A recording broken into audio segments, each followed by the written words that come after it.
Firing भी शुरू कर दी जाती है। गांधी जी और बाकी कांग्रेस लीडर्स के साथ हजारों की संख्या में सत्याग्रही को जेल में डाल दिया जाता है। इनइक्वालिटी का एक सामने प्रमाण के रिप्रेशन के बाद आंदोलन कम होने की तरफ मैं कार में चल रहा हूँ, एक तरफ लगता है मेरे से दुगने तीन गुने उम्र के लोग आ जाती है और जुलाई में भर के ले जा रहे हैं। Lord Irwin round table conference organise करने की घोषणा कर देते हैं। भाई इसके साथ ही सेंट्रल लेजिस्लेचर के 40 मेंबर्स के सजेशन पर कांग्रेस के साथ शांति की कोशिश की जाती है। इसके लिए तेज बहादुर सप्रू और MR जयकर को मीडिएटर बनाया जाता है। अगस्त में मोतीलाल नेहरू और जवाहरलाल नेहरू को गांधी जी से मिलने के लिए येरवड़ा जेल ले जाया जाता है, लेकिन इस बातचीत का कोई नतीजा नहीं निकलता।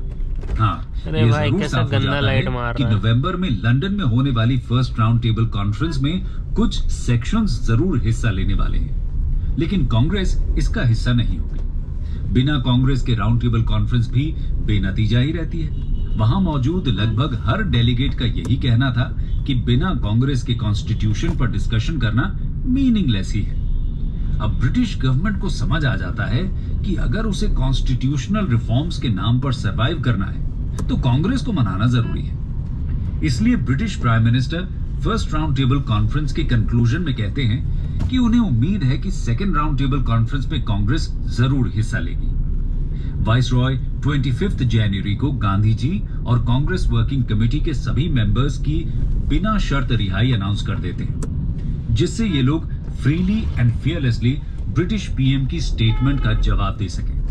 अब कांग्रेस का क्या जवाब रहने वाला था? Gandhi Irwin pact. दोस्तों, लगभग 3 हफ्ते के आपसी डिस्कशंस और डिलिबरेशंस के बाद कांग्रेस वर्किंग कमेटी वाइसरॉय के साथ बातचीत के लिए गांधी जी को ऑथराइज करती है। गांधी जी और वाइसरॉय लॉर्ड अर्विन के बीच अराउंड 2 हफ्तों तक डिस्कशंस होते हैं और फाइनली 5 मार्च 1931 को गांधी अर्विन पैक्ट पर साइन होते हैं। इस पैक्ट के अनुसार हिंसा न करने वाले सभी पॉलिटिकल प्रिजनर्स को रिहा करना था। सभी तरह के फाइन्स जो अभी तक कलेक्ट नहीं किए गए थे उन्हें माफ करना था। जब्त की हुई जमीन को वापस करना था।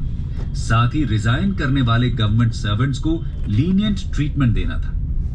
कोस्ट के किनारे वाले गांवों में कंजम्पशन के लिए सॉल्ट बनाने की मंजूरी भी सरकार ने दे दी थी।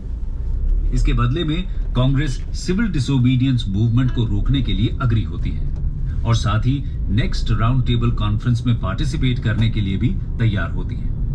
दोस्तों, इस तरह सिविल डिसोबीडियंस मूवमेंट का फर्स्ट फेज एंड हो जाता है, लेकिन इस आंदोलन के इंपैक्ट्स को समझना भी जरूरी है। Impacts of civil disobedience movement.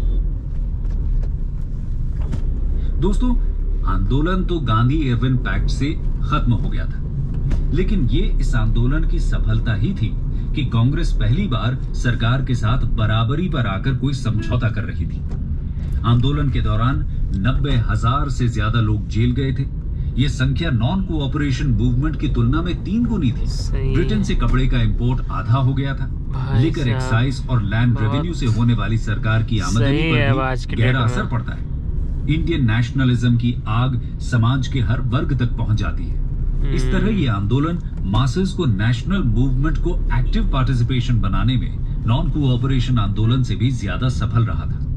साथ ही इस आंदोलन के दौरान हिंसा की कोई बड़ी घटना देखने को नहीं मिलती। इसका मतलब था कि लोग अब गांधी जी की सत्याग्रह टेक्निक को पूरी तरह अपना चुके थे, जिसका सबसे अच्छा उदाहरण धरसाना में देखने को मिला था। कंक्लूजन, हम कह सकते हैं कि सिविल डिसोबीडियंस मूवमेंट न सिर्फ इफेक्टिवली ऑर्गेनाइज किया गया था, बल्कि इसने कांग्रेस को सही मायने में मास ऑर्गेनाइजेशन भी बना दिया था। यही वजह थी कि ब्रिटिश गवर्नमेंट भी कांग्रेस के साथ समझौता करने के लिए झुक जाती है। Civil disobedience movement phase 2। दोस्तों, हमने अपने पिछले वीडियो में सिविल डिसोबीडियंस मूवमेंट को डिस्कस किया था। 5 मार्च 1931 को हुए गांधी अर्विन पैक्ट के बाद आंदोलन का फर्स्ट फेज खत्म हो गया था। इसके बाद इंडियन फ्रीडम स्ट्रगल किस दिशा में आगे बढ़ता है, आज हम यही जानेंगे। आइए शुरू करते हैं मार्च 1931 में हुए इंडियन नेशनल कांग्रेस के कराची सेशन से। कराची सेशन दोस्तों, गांधी इरविन या दिल्ली पैक्ट को इंडोर्स करने के लिए 29 मार्च 1931 को कांग्रेस का कराची सेशन ऑर्गेनाइज किया जाता है। यहां दिल्ली पैक्ट को इंडोर्स करने के अलावा फंडामेंटल राइट्स और नेशनल इकोनॉमिक प्रोग्राम पर रेजोल्यूशन भी पास किया गया था। कांग्रेस डिक्लेयर करती है कि लोगों का शोषण खत्म करने के लिए पॉलिटिकल फ्रीडम के साथ साथ इकोनॉमिक फ्रीडम भी जरूरी है।